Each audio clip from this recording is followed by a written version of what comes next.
Hello guys, welcome back to Debunk UPSC. This video is going to be about GS3 Science and Technology previous year questions from mains obviously. उसका analysis होने वाला है as I said on my previous video. So I have created a PDF file. I will be attaching it in the description box. You can download it from there. And let's start.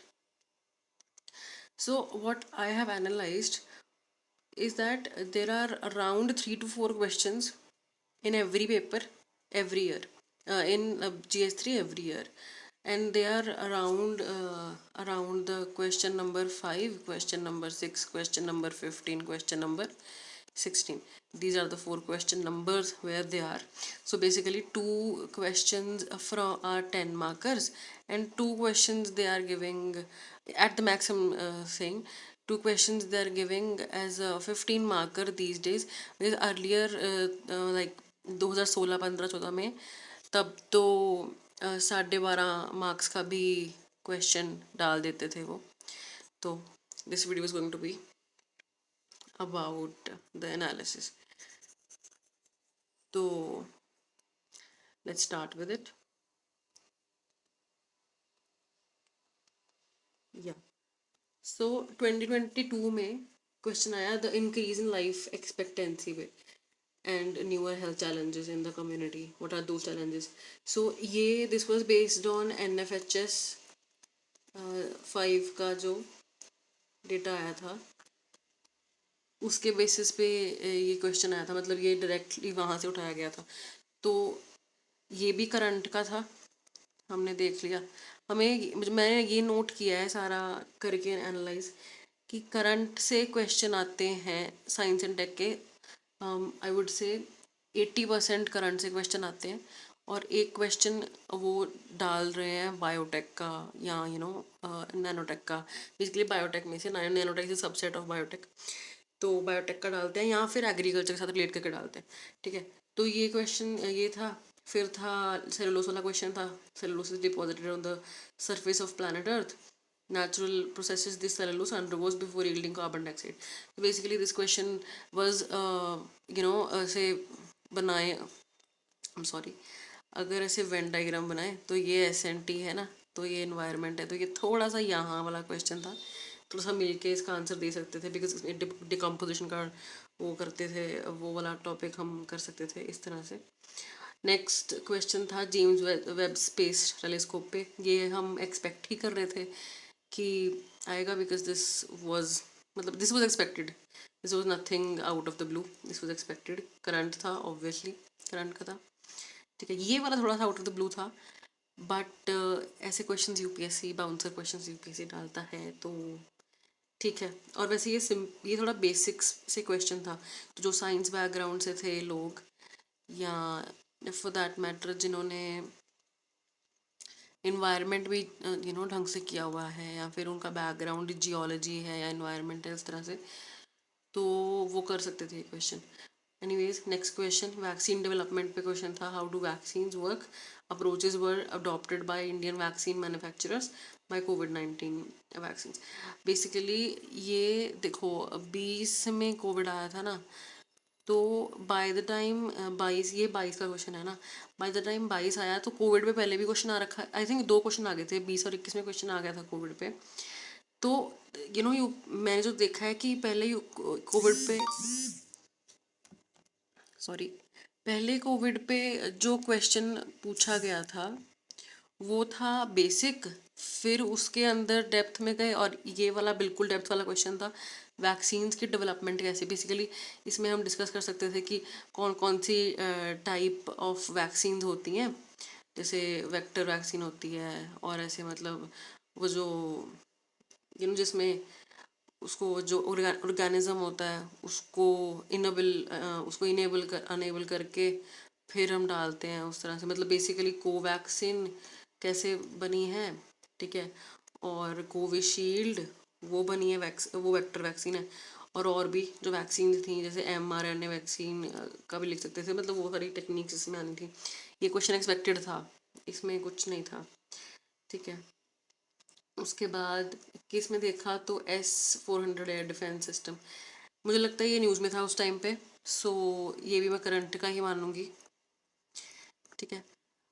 Research and development achievements in applied biotechnology, ये डाला है इन्होंने static से achievements है, तो basically ये मुझे लगता है कि ये वाला जो थीम है स्टैटिक से, ये रिपीट होता है हर साल, ये रिपीट होता है हर साल। ओके, ये question, Nobel prize in physics of 2014 was awarded to Akasaki Amano and Nakamura for the invention of blue LEDs। अब ये अगर देखा जाए तो ये क्वेश्चन को आंसर किया जा सकता है, पर एवरेज लेवल पे किया जा सकता है। कैसे कि एलईडीज कैसे everyday life of human being को अफेक्ट करती हैं, इस पे कोई भी लिख सकता है, अनप्रिपेयर्ड इंसान भी लिख सकता है, पर अगर हम प्रिपेयर्ड जाएंगे, थोड़ा टर्मिनोलॉजीज के साथ जाएंगे, तो this answer would have been like that. But ये थोड़ा सा मैं कह सकती हूँ कि अनएक्सपेक्टेड था। बाकी आई डोंट नो, क्योंकि ये 14 का नोबेल प्राइज़ अगर वो 21 में पूछ रहे हैं, तो या तो न्यूज़ में रहा होगा, मुझे इसके बारे में पता नहीं है। बट मुझे इतना पता है कि ये क्वेश्चन मैनेज किया जा सकता है पेपर में, एवरेज आंसर इसका कोई भी लिख सकता है। ठीक है। उसके बाद अगर हम बात करें 2020 में आ जाते हैं। 2020 में सिर्फ 2 ही क्वेश्चन आए थे। 2020 में अगर हम देखते हैं तो as you can see nano technology पे क्वेश्चन आया हुआ है। How is it helping in health sector, basic question है, जिसको कहते हैं ना स्टैटिक क्वेश्चन है, बेसिक क्वेश्चन है। इसमें आप हर तरह का वो दे सकते हो अप्रोच की, हेल्थ, इन्होंने पूछा हेल्थ सेक्टर में कैसे इफेक्ट करेगा, तो हम इसमें टेक्नोलॉजिकली यूज़ कर सकते हैं। इसमें बेसिकली जो बायोटेक का कंपोनेंट रहता है, फिर मेडिसिन, मतलब बेसिकली जहाँ भी इसकी एप्लीकेशंस होंगी वो हम यहाँ पे, ये this is a static question, I think this should have been managed. Basically this question was from static part. And again biotech, जैसे मैंने बोला कि बायोटेक में से आ रहे हैं क्वेश्चन इस तरह के, biotech, nanotech, all of that. और एग्री में से, एग्री भी आपको देखने को मिलेगा आगे। सो ये जैसे एज ए सेड कोविड का लास्ट, जैसे 22 में इन्होंने पूछा, वैक्सीन का पूछा, राइट। इसमें इन्होंने पूछा था, देखो, कोविड-19 pandemic has caused unprecedented devastation worldwide. Technological advancements are being availed readily to win over the crisis, given account of how technology was sought to aid management of the pandemic। तो इसमें वही था कि जैसे ऐसे साइड की 20 में इन्होंने ये पूछा है कोविड का, तो 20 में ही आया था कोविड, और ये वाला जो मेंस है ये काफ़ी लेट हुआ था। तो तब तक जो टेक्नोलॉजी का सीन था ना, वो ज़्यादातर था हेल्थ केयर में, क्योंकि तब तक वैक्सीन तो बनी नहीं थी। तो इसमें बहुत सारी एप्लीकेशंस हम लिख सकते थे। Basically this question was very very very expected, everyone was expecting question like this. उसके बाद 2019 की बात करते हैं। What is India's plan to have its own space station and how will it benefit our space program. ये news में रहा ही है, ये तो लास्ट ईयर भी न्यूज़ में था, तो मुझे लगता है कि ये करंट का ही पार्ट है, और ये न्यूज़ में अभी अभी भी चल रहा है। तो मतलब this is a very contemporary kind of a topic. ठीक है। तो उसके बाद ये this is a mistake here, biotechnology आना था यहाँ पे। Biotechnology, how can biotechnology help to improve the living standards of farmers. So यहाँ पे इन्होंने बायोटेक और एग्री का इंटरसेक्शन ले लिया। जैसे ऐसे टोल्ड यू कि स्टैटिक में से अगर क्वेश्चन आ रहे हैं जो मैं देख पा रही हूँ, तो अगर साइंस एंड टेक का स्टैटिक मैं बताऊँ आपको, तो उसमें एग्री में से आ सकता है, ठीक है, बायोटेक में से आ सकता है, बायोटेक के सबसेट्स हैं उसमें आ सकता है, इसका दोनों का मिला के आ सकता है, इन दोनों का किसी और सेक्शन के साथ मिला के आ सकता है, और करंट के साथ कोरिलेट करके आ सकता है। ठीक है, इस तरह से क्वेश्चन मैंने देखे हैं लास्ट, मैंने 2022 से 14 तक के एनालाइज किए हैं क्वेश्चंस। ठीक है। उसके बाद हम आते हैं 2018 पे। 18 पे ये क्वेश्चन अगेंस्ट कोर साइंस का question, discuss the work of Bose Einstein statistics done by professor Satyendra Nath Bose and how it revolutionalize the field of physics. Bouncer question रहा होगा मेरे हिसाब से, या फिर न्यूज़ में रहा होगा 2018 में, मुझे पता नहीं है, उस टाइम पे मैं प्रेपरेशन नहीं कर रही थी, इस बार मुझे कोई आइडिया नहीं है, कोई आइडिया नहीं है। और इस तरह के क्वेश्चन की हम तैयारी, बेसिकली प्रीवियस ईयर क्वेश्चन देखूँ तो मैं इस क्वेश्चन की तैयारी नहीं करूँगी बैठ के, because this is either this would be a current का क्वेश्चन, और this would have been a bouncer. तो मैं इस क्वेश्चन की प्रेपरेशन नहीं करूँगी बेसिकली ये सोच के कि PYQs हेल्प करेंगे, ये इस तरह का क्वेश्चन, मेरा थॉट ये है कि ऐसे नहीं करेंगे। Okay, so why is there, next question, why is there so much activity in the field of biotechnology in our country? Again biotech, this is a static question, a theme. I can't stress enough on this. Now we come to 2017. So 17 में आ गया stem cell therapy is gaining popularity to treat wide variety of medical conditions including leukemia, thalassemia, damaged cornea and severe burns. Describe briefly कि what advantages it has over the other treatments. I think this was in news और ये तब से है ही news में, और ये भी थोड़ा सा बायोटेक का ही सबसेट रहता है,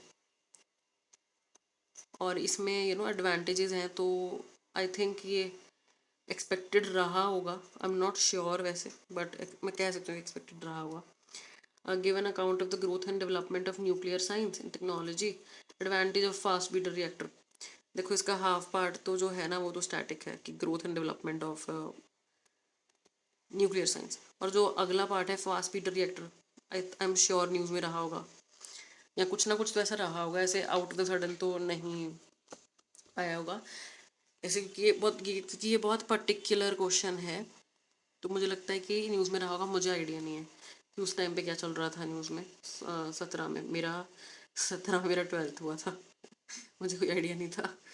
ओके, सो 16 में अलीलोपैथी पे क्वेश्चन आया हुआ है, role in major cropping system of irrigated agriculture. Again I think this is a bio agri का intersected question. Discuss India's achievement in the field of, और यू कैन सी कि तब 12.5 नंबर के क्वेश्चन भी आए थे कुछ साल इस तरह से कि इन्होंने 12.5 नंबर के 12.5 मार्क्स के 20 क्वेश्चन डाल दिए थे, 250 का पेपर बन गया इस तरह से। तो next question, discuss how India's achievement in the field of space science and technology, how the application of this technology has helped India in its socio-economic development। ये जेनरिक क्वेश्चन है, इसमें इसको मैनेज किया जा सकता है I think. Why is nano technology one of the key technologies of the 21st century, salient features of Indian. Basically ये 16 है, तो मुझे याद है कि जब मैं थी इस टाइम पे मेरा 11th-12th चल रहा था, तो तब ये बहुत ट्रेंडिंग टॉपिक हुआ करता था नैनो टेक्नोलॉजी। और ये इन्होंने यहाँ पे यूपीएससी ने यहाँ पे 16 में इन्होंने पूछा, ये जेनेरिक क्वेश्चन है, ठीक है, ये जेनेरिक क्वेश्चन है। और उसके बाद इन्होंने ऊपर जाके अगर हमने देखा जहाँ पे कि इन्होंने आई थिंक यहाँ पे पूछा था नैनो टेक्नोलॉजी का, आई थिंक ऊपर पूछा था 2 साल बाद पूछा था, तो ये रहा 20 में पूछा था। तो बेसिकली वो डेप्थ में था, वो हेल्थ में था, वो पूछ रहे वहाँ पे, और यहाँ पे इन्होंने जेनेरिक क्वेश्चन पूछा हुआ है। This was kind of expected and sort of a simple handleable question. उसके बाद हम 15 की बात करते हैं। तो 15 में standard positioning system, GPS era, advantages India has from its IRNS। ये करंट का टॉपिक है, उस टाइम पे फॉर श्योर करंट में रहा होगा और इम्पॉर्टेंट है। ऐसा टॉपिक आएगा तो आज भी ये टॉपिक रहता ही है न्यूज़ में, इसकी तैयारी तो करनी पड़ती है। और उसके बाद आता है prohibitive labour that can be sustainably managed by robots. तो ये क्वेश्चन भी मैनेज हो सकता है। बेसिकली ये थोड़ा जीके टाइप का और जनरल अंडरस्टैंडिंग का क्वेश्चन है। पता नहीं न्यूज़ में था उस टाइम पे कि नहीं था, पता नहीं मुझे इसके बारे में। ओके, नेक्स्ट क्वेश्चन, ये 12.5 का था, 12.5 नंबर का था question. India's traditional knowledge digital library which has a database containing formatted information on more than 2 million medicinal formulations. अब इसका मैं एग्जांपल अगर आपको अभी करंट का रेलेवेंस दूँ, तो 2023 के बजट में गवर्नमेंट ने लॉन्च की है ये जो यू नो जो मैन्यूस्क्रिप्ट्स थी उसका लाइब्रेरी, मुझे अब एग्जैक्ट नाम याद नहीं आ रहा है, तो मैन्यूस्क्रिप्ट का लाइब्रेरी, वो भी डिजिटल उसमें है ना, तो वो लॉन्च किया है। तो ये उस तरह का क्वेश्चन है बेसिकली। अगर इस चीज़ को हम कर देना, इसको रिप्लेस कर दें इससे, तो सेम क्वेश्चन बनाया जा सकता है। तो हो सकता है कि उस टाइम पे न्यूज़ में रहा हो, मुझे आइडिया नहीं है कोई। फिर मुझे ये सुन के ये दिमाग में आ गया कि बजट में इस साल दो डिजिटल लाइब्रेरीज की बात हुई थी। एक तो था ये जो ये ऐसे NHIM करके कुछ नाम था, मुझे याद नहीं है अभी। और एक था डिजिटल पब्लिक लाइब्रेरी, वो हर डिस्ट्रिक्ट में लाने की बात हुई थी। तो दो तरह की चीज़ें इसमें हैं। इसका तो कोई नेगेटिव रहेगा नहीं, बिकॉज ये तो पब्लिक सर्विस हो जाएगी ना, ये तो इसका तो नेगेटिव पूछेंगे नहीं। इसका पूछ सकते हैं नेगेटिव, मैन्युस्क्रिप्ट्स का हो सकता है UPSC वो पूछ सकते हैं पॉजिटिव नेगेटिव, हमें कुछ नहीं पता। बेसिकली मुझे ये क्वेश्चन से ये दो टॉपिक याद आ गए कि ये इन पे क्वेश्चन बन सकता है इस तरह का same. Okay, next discuss the advantages and security implications of cloud hosting and of servers and in-house machine based। अब ये बेसिकली क्लाउड कंप्यूटिंग की बात कर रहा है, और मुझे लगता है कि 2015 में ये कॉन्सेप्ट नया होगा।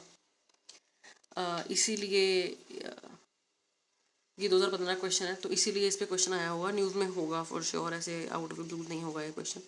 तो दिस मेक सेंस, ये आज भी न्यूज़ में रहता है। जैसे हम अभी अभी हम डेप्थ में जाते हैं, क्योंकि अभी ये तो सिंपल पूछ लिया ना, तो अभी डेप्थ में पूछ सकते हैं अगर पूछेंगे तो इंफ्रास्ट्रक्चर एज अ सर्विस होता है जो, और सॉफ्टवेयर एज अ सर्विस, और प्लेटफॉर्म एज अ सर्विस, ये हमने पढ़ा हुआ है सबने साइंस एंड टेक में।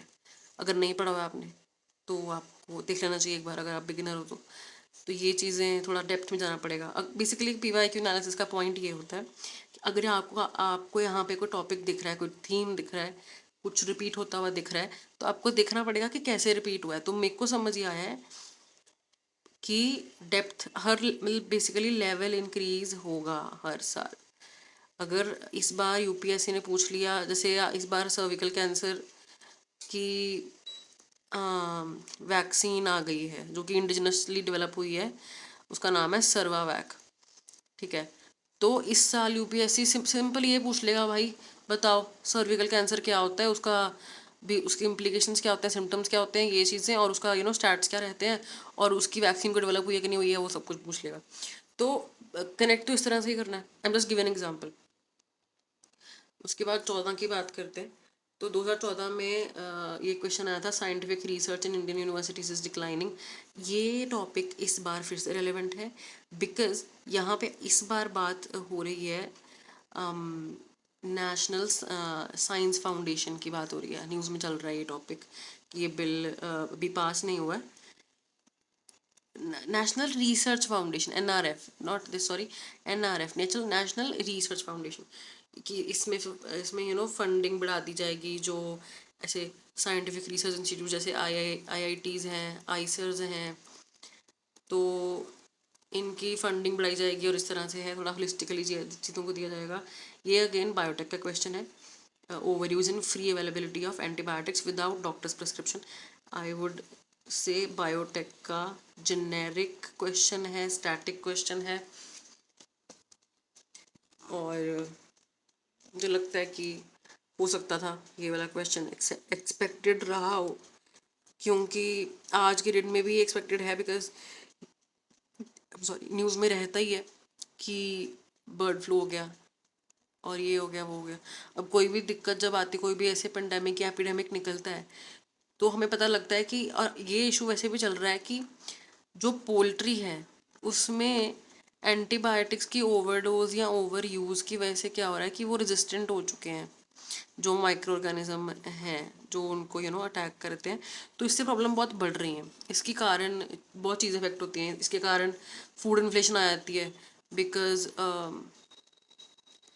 बिकॉज ऐसे अवेलेबिलिटी के कारण, क्योंकि अगर जो बर्ड्स हैं, जो पोल्ट्री है, बेसिकली ये जो है लाइव स्टॉक है, अगर ये बीमार होके सब मरी जाएंगे तो फिर खाना कैसे आएगा मार्केट में। तो फूड इन्फ्लेशन का टॉपिक मतलब बेसिकली ये गेटिंग कि क्या मैं बोल रही हूँ कि ये जो बेसिक चीज़ें न्यूज़ में चलती रहती हैं, इन पे ही क्वेश्चन आए हुए हैं, मुझे ये समझ आया है देख के। So I think yes, we are at the end of the document, and at the end I would like to say, if you are, अगर आप अभी तक ये वीडियो देख रहे हो तो थैंक यू फॉर वॉचिंग, पहली बात। दूसरी बात, अगर आपने ये अगर आप अभी प्रिपेयर करना स्टार्ट हुए हो, तो आपको अगर SNT टॉपिक में अगर थोड़ा सा प्रोएक्टिव चलना है, तो न्यूज़ को ढंग से फॉलो करना। न्यूज़पेपर से ही क्वेश्चन आता है इसका, अदरवाइज ऐसे नहीं आता। न्यूज़पेपर से आएगा, कोई रेलेवेंट टॉपिक से ही आएगा। और अगर न्यूज़ में ऐसे कोई जैसे रिपीटेड चल रहा है कोई टॉपिक, तो उस पर क्वेश्चन आने के बहुत ज़्यादा चांसेस होते हैं। फॉर एग्जांपल नेविक, पहले भी यूपीएससी पूछ चुकी है IRNSS पे, तो इस साल नेविक पे आ सकता है। इसमें 7 सैटेलाइट्स हैं, ये वो। और इसकी बात चल रही है कि इन्होंने 2 तरह के जीपीएस सिस्टम निकाले हैं, एक तो जनरल वाला, एक प्रिसिशन वाला।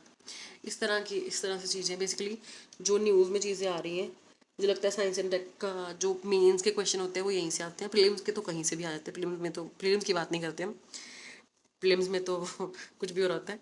मेंस में थोड़ा सा रेलेवेंट रहती हैं चीज़ें, तो prepare well and prepare smartly. So thank you so much for watching. If you are here, I'll be posting next video by the end of this week, and see you in the next one.